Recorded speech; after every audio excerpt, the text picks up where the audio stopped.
Eh bien, à présent, nous allons aborder la troisième et dernière partie de notre grand rendez-vous. Après avoir exploré le passé lointain, nous allons maintenant nous tourner vers l'avenir, l'avenir de notre univers. Que deviendra-t-il dans des milliards et des milliards d'années? Aura-t-il un jour une fin? Et si oui, laquelle? Dans 1 milliard d'années environ, tout va changer. Oui, car à cette époque, notre étoile aura dépassé la moitié de sa vie. Et comme toutes les étoiles, eh bien, elle finira un jour par s'éteindre.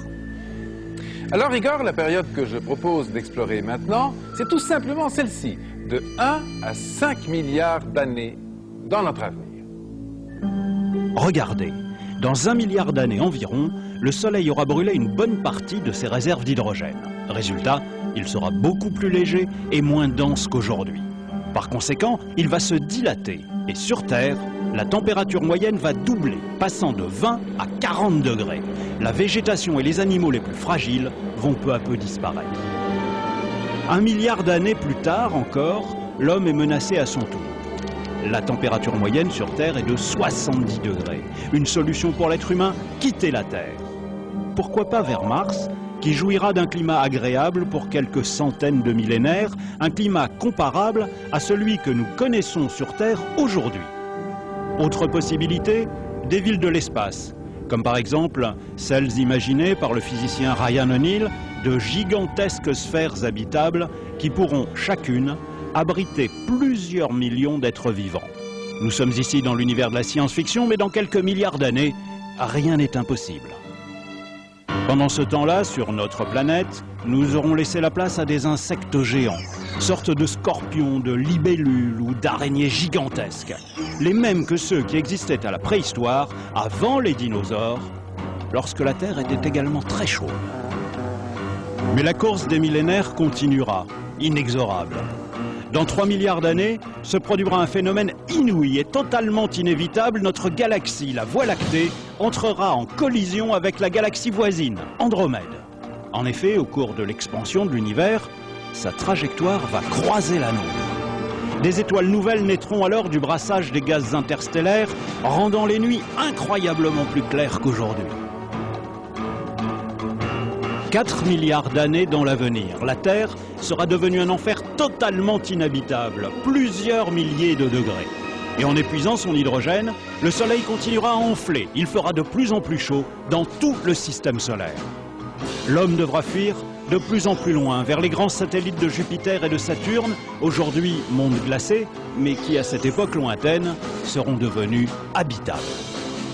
Enfin, dans environ 5 milliards d'années, notre Soleil mourant sera devenu un monstre, une géante rouge, enflammant violemment la Terre et avalant l'une après l'autre toutes les planètes du système solaire. On ne trouvera plus de l'eau liquide que sur Pluton, dernier refuge encore habitable et ultime survivant du système solaire, avec des températures de 20 à 30 degrés contre moins 268 aujourd'hui. À cet instant, deux théories s'affrontent. Soit la masse du Soleil est plus grande que ce qu'on pense aujourd'hui, et dans ce cas, il pourrait s'effondrer sur lui-même et se transformer en ce qu'on appelle un trou noir. Là, les choses iraient très vite, en moins d'1 heure, son diamètre ne serait plus que de 3 km. Il absorberait tout ce qui passe à proximité et rien, pas même la lumière, ne pourra s'en échapper. Dans ce cas, notre monde finirait par être aspiré avec toutes les autres planètes du système solaire comme une vulgaire poussière au fond d'un aspirateur cosmique. En revanche, s'il n'est pas assez lourd pour former un trou noir, alors il s'éteindra lentement et deviendra une étoile à l'agonie, appelée naine blanche, dont l'éclat se ternira de plus en plus jusqu'à devenir un corps sans vie, une étoile morte, inerte, qu'on appelle naine noire. Dans tous les cas, dans 5 milliards d'années, notre système solaire n'existera plus. Nous sommes 5 milliards d'années dans notre futur, ce qui veut dire que ça fait maintenant près de 20 milliards d'années que l'univers est en expansion. Cette expansion va-t-elle continuer indéfiniment ou au contraire, l'univers finira-t-il par se contracter pour s'effondrer sous son propre poids?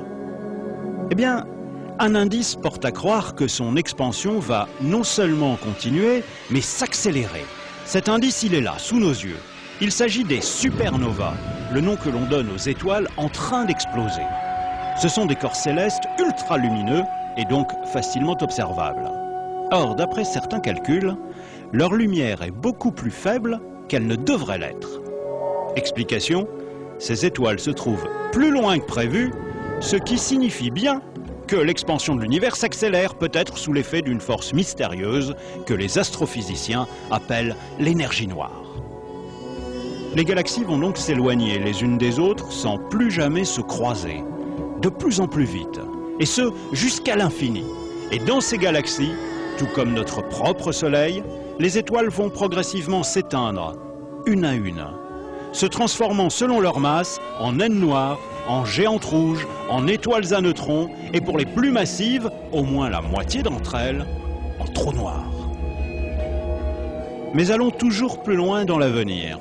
Nous voici 100 000 milliards d'années après le Big Bang. Dans notre Voie lactée et les autres galaxies, il n'y a presque plus que des étoiles mortes, des naines noires ou des trous noirs. Fin de l'histoire? Pas vraiment. Rien ne finit jamais pour toujours, une seconde chance est parfois accordée aux fantômes des étoiles. 1 million de milliards d'années après le Big Bang, parfois 2 étoiles défuntes attirées l'une vers l'autre sont en collision pour en former une nouvelle qui, elle, s'allume. Certes, sa lumière est faible, mais dans ce futur lointain, on peut espérer compter entre 10 et 100 étoiles par galaxie moribonde. Rien de bien remarquable, sauf, exceptionnellement, l'explosion d'une supernova qui déchire les ténèbres de son intense lumière. Mais une fois dépassé cet embrasement des tout derniers soleils de l'univers, celui-ci se mettra à refroidir inexorablement, jusqu'au froid absolu, moins 273 degrés. Alors, la matière à son tour commencera à se désagréger. Pourquoi? Parce que les atomes eux-mêmes ne sont pas éternels. Les protons, les noyaux des atomes, auront atteint leur limite de vie dans 1 milliard de milliards de milliards d'années. Alors, les carcasses inertes des planètes et des étoiles partiront elles-mêmes en poussière. Enfin, l'univers tout entier pourrait s'évaporer dans le froid et le néant.